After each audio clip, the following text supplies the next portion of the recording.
एक बार की बात है। एक बार एक अध्यापक एक संपन्न परिवार के शिष्य के साथ कहीं जा रहे थे। तो उस शिष्य को कुछ मजाक सूझी, क्योंकि उसको रास्ते में किसी गरीब मजदूर के जूते दिखाई दिए। उसने अध्यापक से कहा, गुरुजी, अगर हम इन जूतों को छुपा दें तो कितना मजा आएगा। देखते हैं कि इस मजदूर पर इसका क्या असर पड़ता है।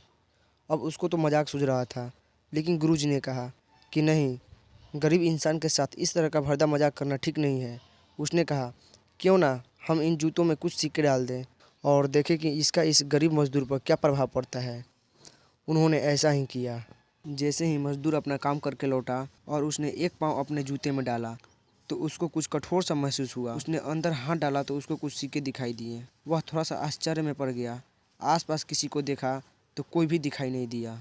वापस उसने दूसरा पैर अपने जूते में डाला। वापस उसको कुछ सिक्के दिखाई दिए। अब दोनों जूते के सिक्कों को अपने हाथों में रखा और प्रभु की तरफ इशारा किया। हे प्रभु, पता नहीं किस भले इंसान ने यह सिक्के मेरे जूते में छुपाए हैं, लेकिन जिसने भी छुपाए हैं उसको मेरी दुआ है ताकि इन पैसों से मैं अपने बच्चों और पत्नी के लिए कुछ खाना और दवाइयाँ ला सकूँगा।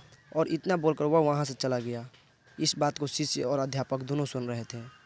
अब अध्यापक ने शिष्य से पूछा कि अब तुम मुझे बताओ कि तुम्हें कैसा महसूस हुआ, तुम्हारी पहले वाली मजाक या मेरी यह तरीका। उसने गुरुजी से कहा, मैं आपसे क्षमा चाहता हूँ।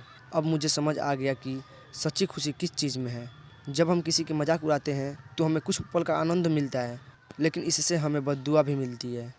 लेकिन अगर हम किसी की मुश्किल परिस्थिति में मदद करते हैं और जिसकी भी मदद करते हैं उसको भी नहीं पता कि हमने किसकी मदद की है, लेकिन अंदर ही अंदर हमें पता है कि हमने किस इंसान की मदद की है।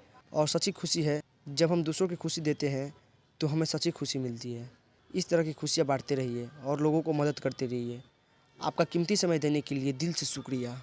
और अभी तक चैनल को सब्सक्राइब नहीं किए हैं तो चैनल को सब्सक्राइब कर लें और अपने इस छोटे भाई को सपोर्ट करें।